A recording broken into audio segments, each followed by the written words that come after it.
న్యాయవాదుల రక్షణ చట్టాన్ని తీసుకురావాలని ప్రభుత్వాన్ని డిమాండ్ చేస్తూ గోదావరికని బార్ అసోసియేషన్ ఆధ్వర్యంలో న్యాయవాదులు నిరాహార దీక్షకు కూర్చున్నారు.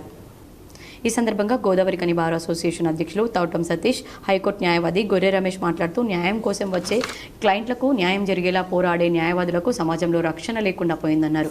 ప్రభుత్వం న్యాయవాదులకు రక్షణ చట్టం తీసుకువచ్చి న్యాయవాదులకు రక్షణ కల్పించాలని డిమాండ్ చేశారు. అలాగే హైదరాబాద్ రంగారెడ్డి బార్ అసోసియేషన్ మాజీ అధ్యక్షులు ఇజ్రాయెల్ను హత్య చేసిన దస్తగిరి అనే హంతకుని వెంటనే అరెస్ట్ చేసి శిక్షించాలని డిమాండ్ చేశారు. న్యాయవాద వృత్తికి గుదిబండగా ఉన్న 41A సిఆర్పిసిని అమెండ్ డిమాండ్ చేశారు. మాకు అడ్వకేట్ ప్రొటెక్షన్ యాక్ట్ వచ్చేంత వరకు మా గోదావరికని బార్ అసోసియేషన్ తరఫున మేము పోరాడుతూనే ఉంటాము. మా అడ్వకేట్లకు ఏమైనా కూడా రక్షణ లేకుండా పోతుంది. మా అడ్వకేట్ అనేది వృత్తి అనేది ఓన్లీ మేము మా క్లయింట్ తరఫున కొట్లాడతాం, కానీ మా పర్సనల్ ఇష్యూస్ ఏముండే దాంట్లో అది ప్రజలు కూడా తెలుసుకోవాలి, గవర్నమెంట్ కూడా తెలుసుకోవాలి. గవర్నమెంట్ ఈ రోజు ఇస్తామో ఆ రోజు ఇస్తాం నీరు కాస్తుంది. మా అడ్వకేట్ ఎక్కడ రక్షణ లేకుండా పోయింది. ఈ రోజు వరకు మా ఫ్యామిలీ, మా అడ్వకేట్ వృత్తి మీద మా ఫ్యామిలీ మా అందరూ డిపెండ్ అయి ఉంటారు, కానీ మాకు మాత్రం రక్షణ లేదు. ప్లస్ 41 సిఆర్పిసిని కూడా తొలగించాలని నేను కోరుకుంటున్నాను. న్యాయవాది రంగారెడ్డి జిల్లా బార్ అసోసియేషన్ మాజీ అధ్యక్షులు మరి స్వర్గీయ ఇజ్రాయెల్ గారిని కొంత వ్యక్తిగత కక్షలతోటి దస్తగిరి అనే ఒక దుర్మార్గుడు అతి దారుణంగా హత్య చేయడం జరిగింది. దానికి నిరసనగా మరి ఈరోజు గోదావరికని బార్ అసోసియేషన్ తరఫున ఇక్కడ ఒకరోజు దీక్ష చేయడం జరుగుతుంది.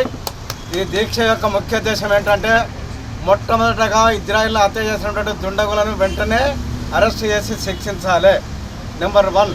నెంబర్ 2 ఏంటంటే న్యాయవాదుల రక్షణ కోసం చట్టాన్ని వెంటనే అమలు చేయాలి.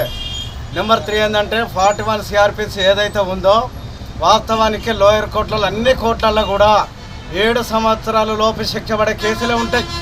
మరి ఈ కేసులన్నీ 7 సంవత్సరాల లోపు శిక్ష పడే కేసులు మరి పోలీసుల్లో బెయిలిస్తే 41 సిఆర్పిసి కింద మరి అడ్వకేట్ల పరిస్థితి అతి దారుణంగా ఆర్థికంగా కానీ మరి మానసికంగా కానీ చాలా కుమిలిపోతున్నారు, నష్టపోతున్నారు. కాబట్టి 41 సిఆర్పిసిని తీసేయాలని డిమాండు. అదేవిధంగా ఇలా న్యాయవాదుల రక్షణ చట్టాన్ని తీసుకొస్తే న్యాయవాదులకు అన్ని రంగాల్లో రక్షణ దొరుకుతుందని, వీళ్ళ అన్ని వ్యవస్థలకు ఒక హక్కులు ఉన్నాయి, న్యాయవాదులు కూడా అదే హక్కుల్లో ఉండాలని కోరుతూ ఖచ్చితంగా ఇవన్నీ నెరవేరే వరకు కూడా మరి ఇది విప్లవాల కిల్ల, ఇది పోరాటాల గడ్డ. ఈ ప్రాంతం నుండి ఏ ఉద్యమమైనా మరి స్టార్ట్ చేస్తాం. అదేవిధంగా ఇక్కడ నుండే రాష్ట్ర వ్యాప్తంగా ఈ ఉద్యమం కొనసాగేటట్టు కూడా ప్రయత్నం చేస్తాం. ఈ కార్యక్రమంలో బార్ అసోసియేషన్ నాయకులు, సీనియర్ జూనియర్ న్యాయవాదులు గోసిక ప్రకాష్, ఇరుగురాల మహేందర్, సంతోష్, నడిపల్లి కిషన్ రావు, చందల శైలజ, అంజయ్య, గుల్ల రమేష్, బీద సమ్మయ్య, శ్రీనివాసరావు, మనోహర్, జూపక వెంకట్, రవీంద్ర, రాగం శ్రీధర్, వెంకటేశ్వర్లు, కిరణ్జీ, పులిపాక రాజ్ కుమార్ తదితరులు పాల్గొన్నారు.